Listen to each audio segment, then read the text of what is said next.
I can finally and comfortably say that I can finally take a break from talking about anime for just a little bit because I want to talk about this new Cardi B album, Am I the Drama?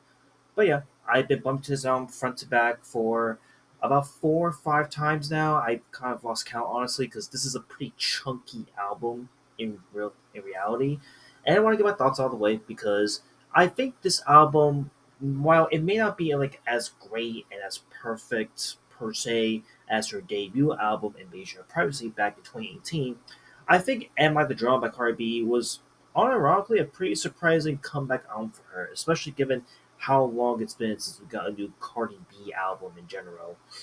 And like I said, I think that at the end of the day, Am I the Drama is not going to be for everybody. I even mentioned about how what's been going up leading up to this album cycle release from 2 videos now.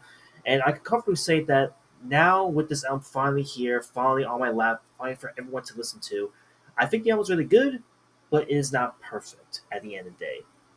So, with that being out of the way, I mean, I gotta say, first and foremost, um, I really do like that Cardi B's cadence and flow is still there. It's still up there. There is like a little bit of some controversy right now with how this album, how this album was released, though, because if you've heard when it came out that day, "Am I the Drum" was actually certified platinum within the first day of its release, and it was all because there's like some weird changes to like how records are being counted as like a record sale. And the reason for that was that she decided to include two of her hit songs that she released almost 5 years now with Up and WAP on this track list. She'd like to put in like the final track though as like bonus tracks technically speaking. But because it was part of the album, it counted towards the platinum selling within a day release. Now, with that out of the way, I don't really care about record sales and shit. What I'm here to care for is the album good? Does it stand tall to what it is?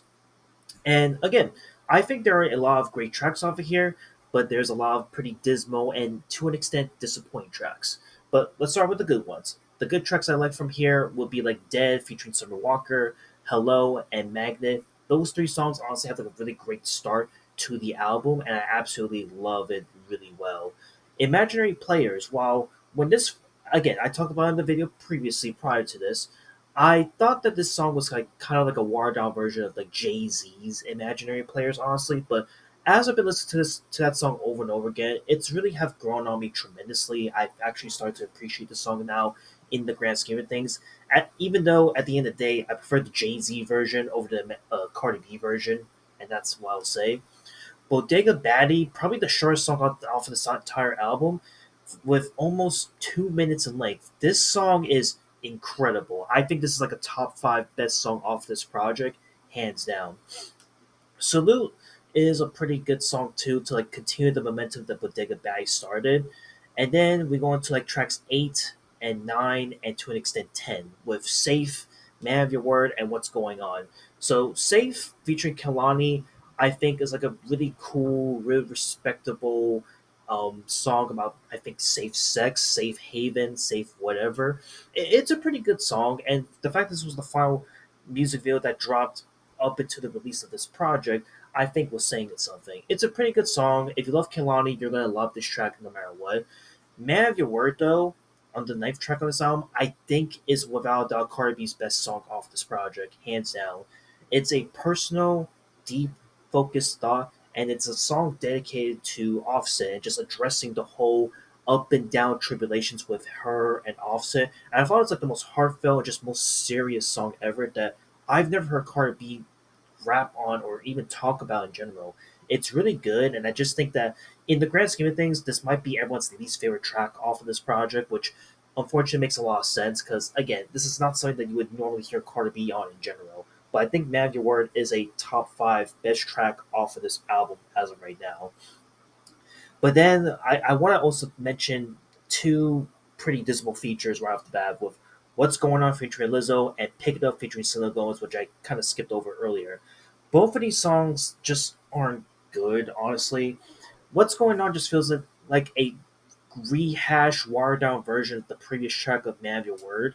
And like I said, I don't mind Lizzo's vocals by any means, but it just doesn't fit with the vibe that we last left off with Man Your Word, in my opinion. It just felt super like it just feels like a filler song at the end of the day. Picking Up My Selena Gomez is also another song I don't like. Again, I'm a huge Selena Gomez fan. I love Selena Gomez. I grew up watching and listening to Selena Gomez. But in this instance, I don't know, man. Selena Gomez's inflection and her vocals just feel so artificial for some reason that it kind of ruins the track, despite the fact that Cardi B is at least enhancing the track. But Pick It Up and What's Going On will already be like the first two downers of the track. Shower Tears is also pretty good.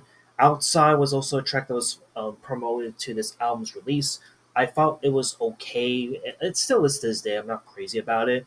Pretty and Petty though, this is like a hidden diss track towards rapper BIA, who prior to I don't even know who the hell BIA was until I remembered she was actually one of the many artists that J. Cole was trying to push back in his prime. And I'm like, holy shit. And I'm not gonna lie, for a diss track that on this 13th track here, it's really good, really amazing. Um, then to kind of go on to the final set list here, "Better Than You" featuring Cash Cobain is a pretty cool, respectable song. I think people are not gonna like because of Cash Cobain. "On My Back" featuring Lourdes is a really good like Janet Jackson sample that I really do like. I think again these two tracks here are probably gonna be another downer for a lot of people because it just isn't in what Cardi B's lane is, unfortunately. But I think these two are really good, enjoyable tracks to listen to all around. But then from down onwards, we go Earth Time, Check Please. These two tracks are again top notch, best tracks off of this album. And Killing You Hoes is like one of the best closers off of this entire album that I felt wrapped this album up pretty well, and is like again another top five best songs off of this album overall.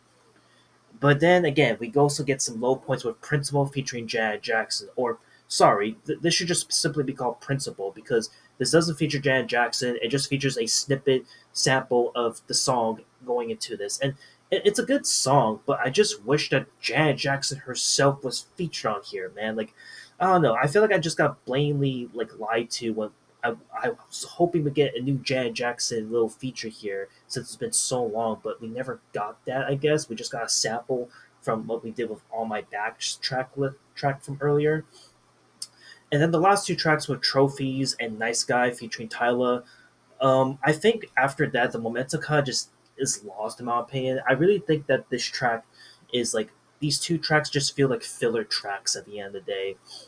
So overall, again, I like this album. I think it's really good. I just wish that the album was a lot more toned down, or just I wouldn't say toned down, but trimmed down to where we just take out some of the obvious filler tracks and just make it go down to the basics. And again, I understand why she had to put Up and WAP in this album, but I don't know. I think this one, those two tracks should have not even made it to the final cut. But at the end of the day, that's her decision. I understand why she had to put those two songs off of this album.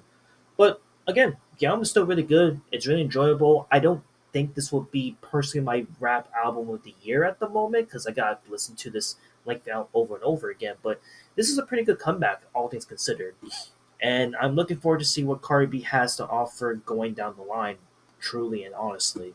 So yeah, just want to talk about this a little bit. That's it. I'll see you on the next one. Later.